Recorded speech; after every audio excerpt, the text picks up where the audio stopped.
acheter et que vous allez retrouver dans ce book haul justement. Donc ça dépend comment vous allez voir les deux vidéos ou dans le sens où je vais les publier.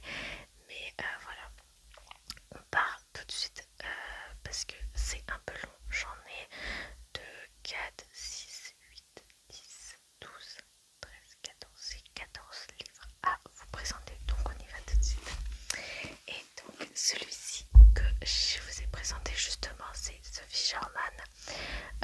Donc j'ai acheté ça en librairie, je crois la semaine dernière ou il y a 2 semaines, je ne sais plus exactement.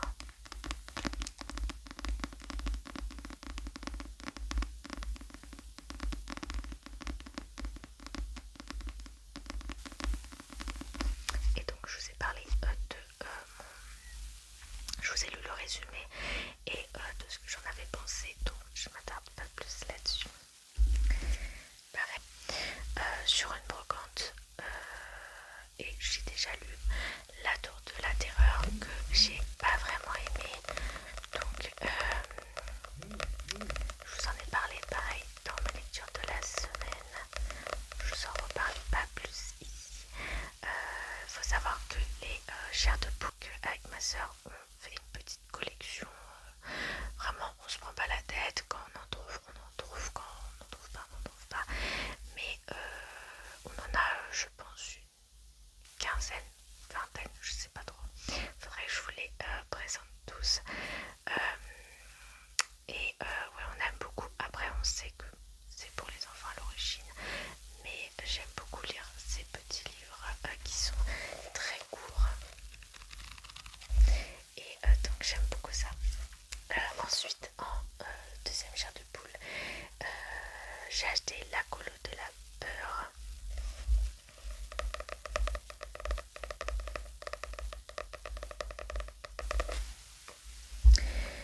Quel est ce camp étrange où les enfants disparaissent mystérieusement et où d'horribles créatures hurlent à la mort chaque nuit? Pourquoi les moniteurs proposent des activités si dangereuses? Axel cherche à comprendre, mais personne ne veut répondre à ses questions.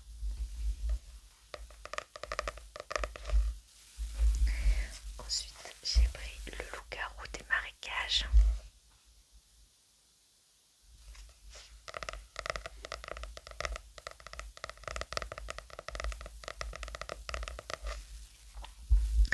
D'où viennent ces hurlements, se demande Gary, réveillé en sursaut, en plein milieu de la nuit. Depuis son arrivée avec sa famille dans le marécage de la Fièvre, Gary les entend régulièrement.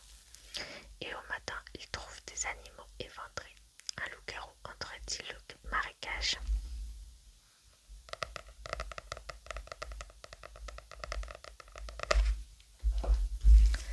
Ensuite, j'ai acheté Sous-sol interdit. En plus, ils sont super bon état.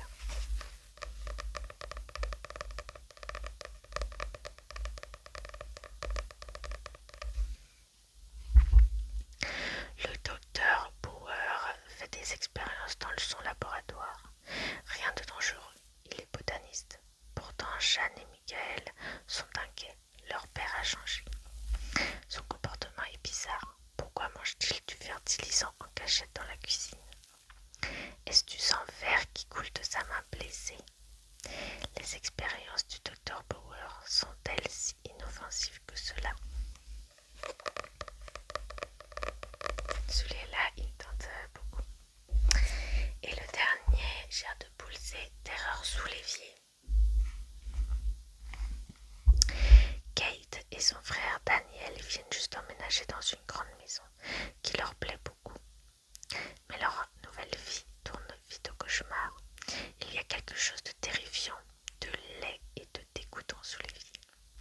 Quelque chose qui va empoisonner leur existence.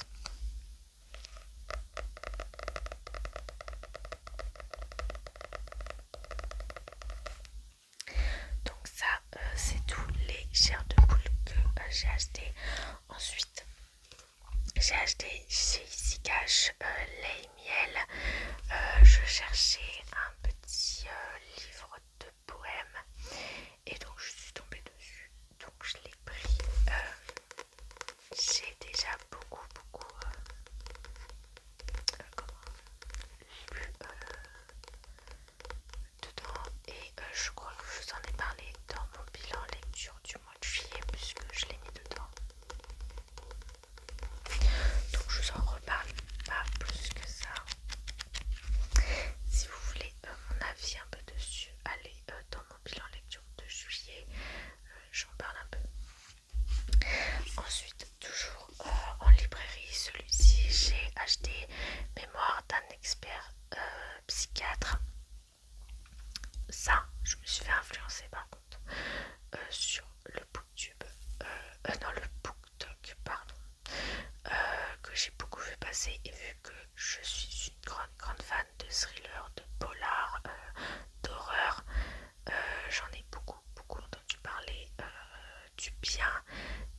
je l'ai acheté. Adam Jacuri est un expert psychiatre près la cour d'appel de Lyon. Arrivant en fin de carrière, il décide de confier ses mémoires à Jesse Moore, auteur de thriller, alors qu'il prend la décision de s'éloigner définitivement du circuit pour vivre sa retraite en Bretagne, près de la forêt de Wellcote. Des disparitions inquiétantes commencent à affoler la population locale. Adam soupçonne un ancien patient et craint pour sa propre vie, mais la gendarmerie ne le prend pas au sérieux. Alors, quand les premiers corps sont découverts, il décide d'enquêter seul dans cette région vaste et mystérieuse, alternant entre souvenirs criminels, maladies mentales et répercussions personnelles et familiales d'un tel métier. Ce thriller nous entraîne dans les coulisses des unités pour malades difficiles et dans les labyrinthes psychiques qu'un expert est censé parcourir.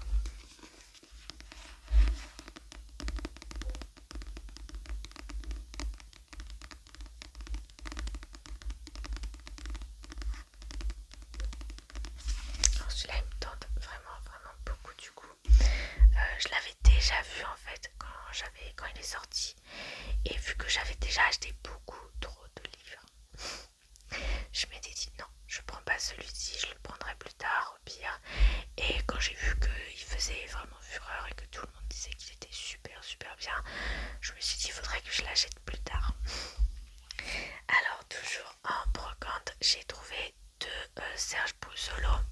Donc j'ai trouvé Conan Lord, Carnet secret d'un cambrioleur.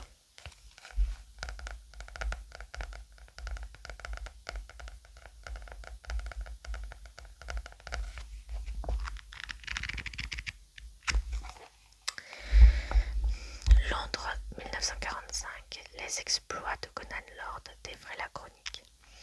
Qui est donc ce cambrioleur insaisissable qui signe ses forfaits en rayant les miroirs, comme si son image lui était insupportable? Un nazi clandestin, un anarchiste, un soldat défiguré par la guerre et décidé à se venger. Cependant, au square, le jeune Richard Sheldrake a lié connaissance avec un autre garçonnet, Tiny, lui aussi accompagné de sa nurse. Étrange enfant celui-là, qui, une fois sorti du jardin, allume une cigarette et boit un coup. Quelque temps plus tôt, le cercle Paddington a brûlé dans les bombardements. On y exécutait pour appâter le public les numéros les plus dangereux. Donc, il me tente beaucoup, et en plus j'avais beaucoup aimé. J'avais acheté 4 livres de Serge Poussolo que je ne connaissais absolument pas. Et sur les 4, j'en ai beaucoup aimé 2. Après, il y en a vraiment sur les 4 que 1 que j'ai pas du tout aimé. Mais sinon, ça a été une belle découverte. Donc, j'ai trouvé ceux-là en brocante. Je les ai achetés. Et l'autre, du coup, c'est Les Enfants du Crépuscule. Et je crois que c'est celui-ci qui me tente le plus. Curiosité locale, la maison de poupées géantes de la famille MacGregor attira les touristes de tous les coins de la Floride. Interminable labyrinthe, elle abrite les poupées d'une beauté étrange. On dit que le fantôme d'une petite fille y aurait trouvé refuge. Depuis quelque temps, la mort guette tous ceux qui s'intéressent d'un peu trop près. Quelqu'un se décidera-t-il enfin à aller voir ce qui se cache derrière cette façade rose bonbon? Et si oui, en reviendra-t-il vivant? Alors celui-ci, vraiment, il me tente vraiment beaucoup. Et alors en plus, les Serge Poussolo, c'est jamais très long. Celui-ci fait 200 pages, je crois. Ouais, 240 pages. C'est vraiment jamais très long. Donc c'est, je pense, des livres à lire entre des gros pavés. J'aime beaucoup. Mais j'espère que je vais beaucoup aimer cette lecture. Ensuite, j'ai trouvé 3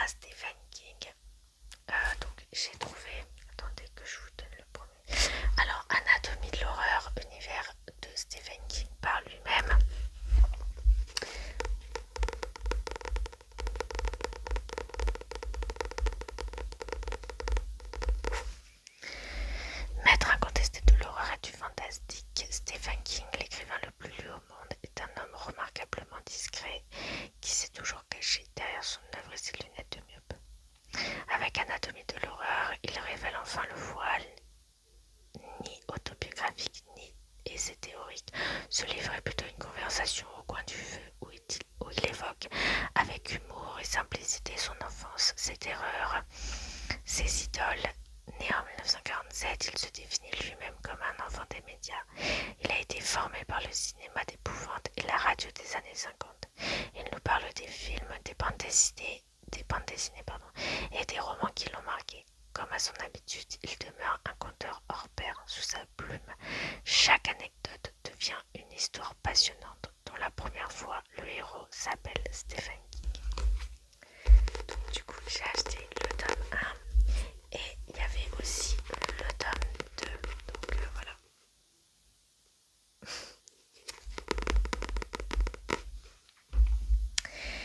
Et le troisième livre c'est 22 11 63.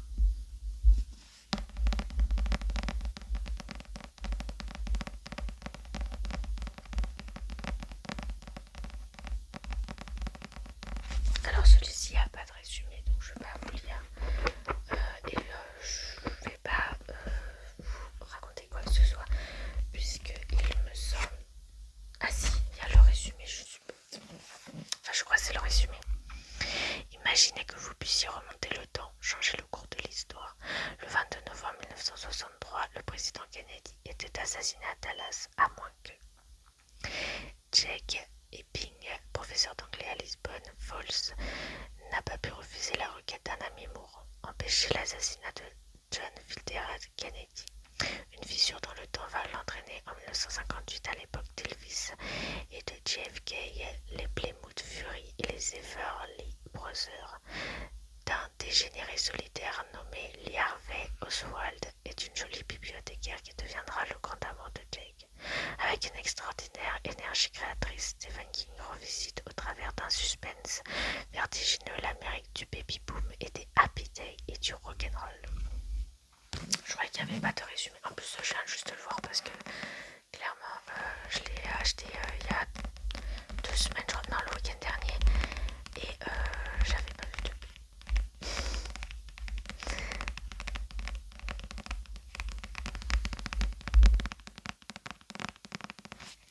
Et le dernier livre que je vais vous présenter, c'est un livre que j'ai acheté à Easy Cash aussi, enfin chez Easy Cash, c'est Chasseur de livres, donc ça c'est plus un jeunesse.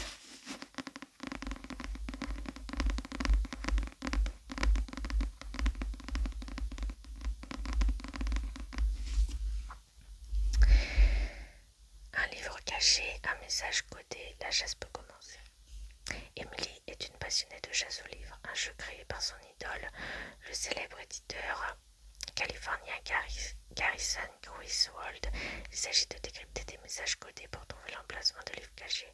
Mais lorsqu'elle emménage avec ses parents à San Francisco, patrée de la chasse aux livres, elle est choquée d'apprendre que M. Griswold a été agressé, alors même qu'il allait lancer une nouvelle quête livresque d'une ampleur inédite à elle et à ses amis de jouer.